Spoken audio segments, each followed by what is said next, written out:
5 seconds to go.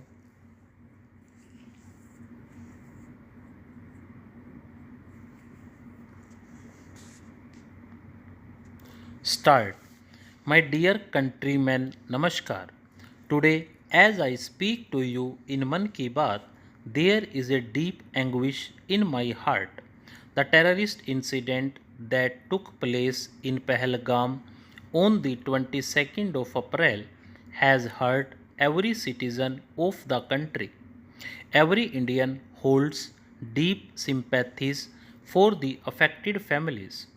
No matter which state one belongs to, no matter which language one speaks, one is feeling the pain of those who have lost their loved ones in this attack. I can feel that the blood of every Indian is on the boil after seeing the pictures of the terrorist attack. This attack in Pahalgam shows the desperation of the patrons of terrorism, displays their cowardice at a time when peace was returning to Kashmir. There was a vibrancy in schools and colleges. Construction work had gained unprecedented pace. Democracy was getting stronger. The number of tourists was increasing at a record rate. People's income was increasing. New opportunities were being created for the youth. The enemies of the country, the enemies of Jammu and Kashmir, did not like that. The terrorists and the masterminds of terror want Kashmir to be destroyed again, and hence they executed such a big conspiracy. In this war against terrorism, the unity of the country, the solidarity of 140 crore Indians is our biggest strength. This unity is the basis of our decisive fight against terrorism. We have to strengthen our resolve to face this challenge that has surfaced before the country. We have to demonstrate strong willpower as a nation. Today, the world is watching after this terrorist attack. The whole country is speaking in one voice. Friends, the anger that we, the people of India, feel, the anger is there in the whole world. After this terrorist attack, condolences are continuously pouring in from all over the world. Global leaders have called me up as well, written letters, and sent messages too. Everyone has strongly condemned this heinous terrorist attack. They have expressed condolences to the families of the deceased. The whole world stands with 140 crore Indians in our fight against terrorism. I once again assure the affected families that they will get justice and justice will be done. The perpetrators and conspirators of this attack will be served with the harshest response. Friends, 2 days ago, we lost the country's great scientist, Dr. K. Kasturi Ranganji. Whenever I met Kasturi Ranganji, we discussed topics like the talent of Indian youth, modern education, space science.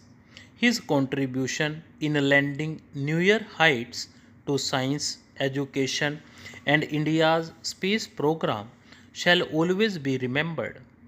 ISRO attained a new identity under his leadership. The space programs that moved forward under his guidance gave global recognition to India's efforts. Many of the satellites that India uses today were launched under the supervision of Dr. Kasturi Rangan.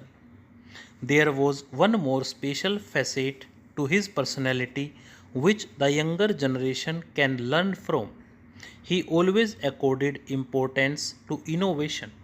The vision of learning, knowing, and doing something new is very inspiring.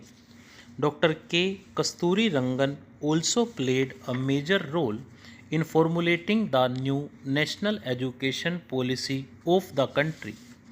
Dr. Kasturi Rangan came up with the idea of forward looking education according to the modern needs of the 21st century.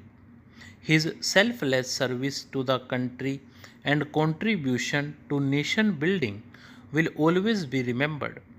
Very humbly, I pay my tribute to Dr. K. Kasturi Rangan. My dear countrymen, this month of April marks 50 years of the launch of the Aryabhatta satellite. Today, when we look back and remember this journey of 50 years, we realize how far we have come. This flight of India's dreams in space once commenced with just conviction. Some young scientists with the passion to do something for the nation, they neither had the modern resources like today nor the access to world technology as such. If at all they had anything, it was talent, dedication, hard work, and the passion to do something for the country. You must have seen pictures of our scientists carrying critical equipment themselves on bullock carts and bicycles. It is the result of that very dedication and spirit of service to the nation that so much has changed today. Today, India has become a global space power. We have created a record by launching 104 satellites simultaneously. We have become the first country to reach the south pole of the moon. India has launched the Mars orbiter mission and we have reached pretty close to the sun through the Aditya L1 mission. Today, India is leading the most cost effective but successful space program in the entire world. Many countries of the world take help of ISRO for their satellites and space missions. Friends, when we see a satellite launch by ISRO, we are filled with pride.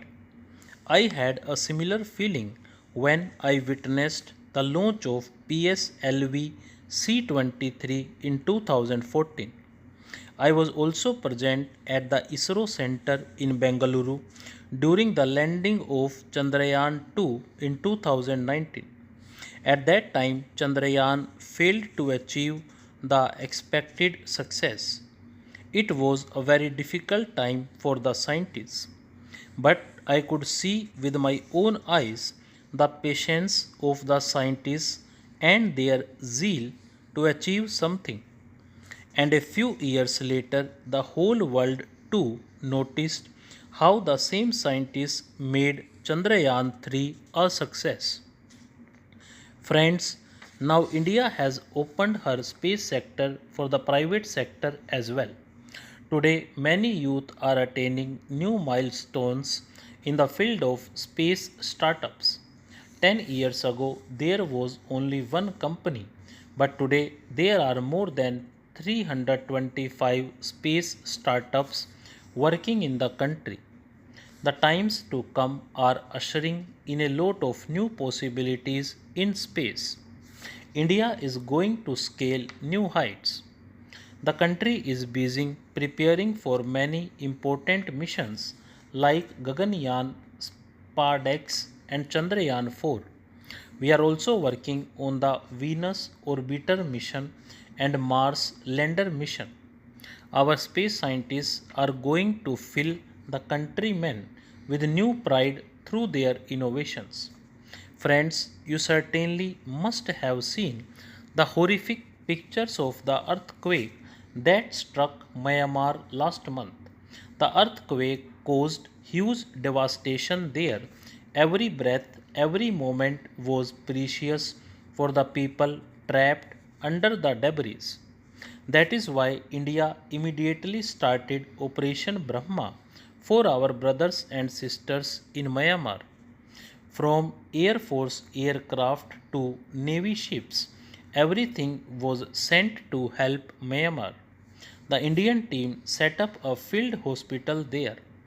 A team of engineers helped in assessing the damage to important buildings and infrastructure. Stop.